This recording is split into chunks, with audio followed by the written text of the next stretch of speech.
Jacob as a wife. Then Leah's maid Zilpah bore Jacob a son. And Leah said, "Good fortune." So she called his name Gad.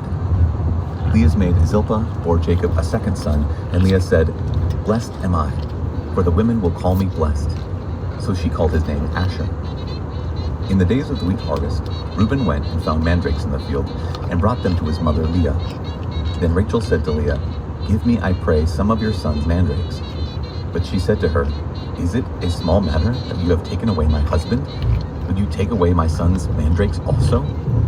Rachel said, "Then he may lie with you tonight for your son's mandrakes." When Jacob came in from the field that evening, Leah went out to meet him and said, "You must come in to me, for I have hired you with my son's mandrakes." So he lay with her that night. And God hearkened to Leah, and she conceived and bore Jacob a fifth son. Leah said, "God has given me my hire because I gave my maid to my husband." So she called his name Issachar. And Leah conceived again, and she bore Jacob a sixth son. Then Leah said, "God has endowed me with a good dowry.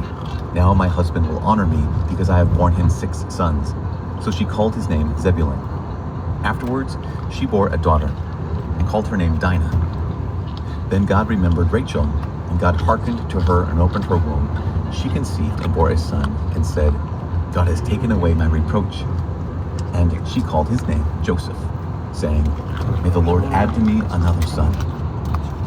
When Rachel had borne Joseph, Jacob said to Laban, "Send me away, that I may go to my own home and country. Give me my wives and my children for whom I have served you, and let me go, for you know the service which I have given you."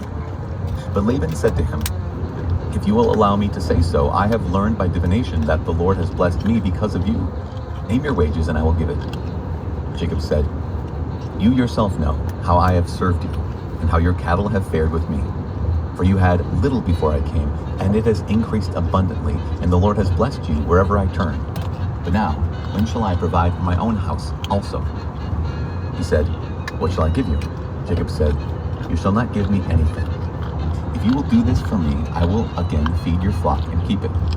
Let me pass through all your flock today, removing from it every speckled and spotted sheep, and every black lamb, and the spotted and speckled among the goats, and such shall be my wages. So my honesty will answer for me later, when you come to look into my wages with you. Everyone that is not speckled and spotted among the goats, and black among the lambs, if found with me, shall be counted stolen." Laban said, "Good, let it be as you have said."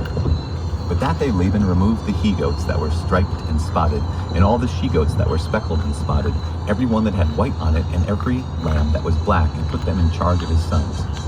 And he set a distance of 3 days' journey between himself and Jacob. And Jacob fed the rest of Laban's flock. And Jacob took fresh rods of poplar and almond and plane, and peeled white streaks in them, exposing the white of the rods. He set the rods which he had peeled in front of the flocks in the runnels, that is, in the watering troughs, where the flocks came to drink.